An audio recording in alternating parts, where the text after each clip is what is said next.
लोमड़ी की चालाकी। एक बार की बात है, एक पीपल के पेड़ के नीचे एक चिड़िया अपना घोंसला बनाकर रहती थी। एक दिन जब वो अपने खाने की तलाश में निकली तो वह बहुत दूर चली गई। वहां उसे एक मक्के का खेत दिखाई देता है और वह चिड़िया चूंकि बहुत दूर आ गई थी तो वहीं रहकर वह मक्के के खेत में दाने चुगने और खाने का विचार करती है। ऐसे करके कुछ महीने बीते ही थे कि एक दिन किसान आया और सारी फसल काट ले गया। अब चिड़िया के पास खाने के लिए कुछ नहीं था, इसलिए वो वापस अपने पीपल के पेड़ के पास पहुंची। उसने देखा कि वहां उसके घोंसले में एक खरगोश आकर रह रहा है। जब वह उसे वहां से जाने को कहती है तो वह मना कर देता है, जिसके बाद उस जगह पर रहने को लेकर उन दोनों में बहुत बहस होती है।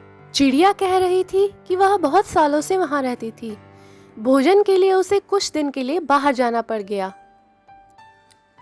अब जो कि वह वापस आई है तो उसके घर पर खरगोश ने कब्जा कर लिया है। इधर खरगोश बोलता है कि चिड़िया को अपना घर छोड़कर नहीं जाना चाहिए था, अब वह उसका घर है इसलिए वह कहीं नहीं जाएगा। दोनों में बहुत ज्यादा बहस होने लगी, जिसके बाद वहां कई अन्य जानवर इकट्ठा हो जाते हैं और उन्हें समझाते हैं, लेकिन दोनों किसी की बात नहीं मानते।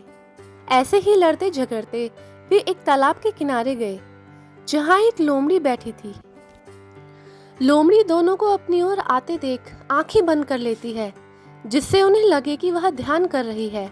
जब चिड़िया और खरगोश दोनों की नजर लोमड़ी पर पड़ी तो उन्होंने देखा कि लोमड़ी ध्यान कर रही है। वे उसे सच्चा मानकर उससे ही अपने विवाद का फैसला करने का विचार बनाते हैं। दोनों लोमड़ी के पास जाते हैं और बारी बारी अपनी परेशानी सुनाते हैं।